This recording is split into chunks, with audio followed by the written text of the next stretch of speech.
Ну, короче, очередь есть. И гроза есть, друзья.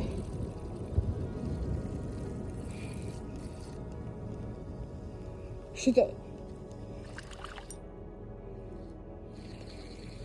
Друзья, слушайте, я не знаю как, я не знаю почему, но у меня взяла плотва на колебалку.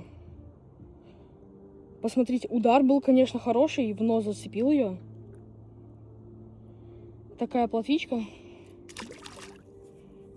Это, конечно, здорово.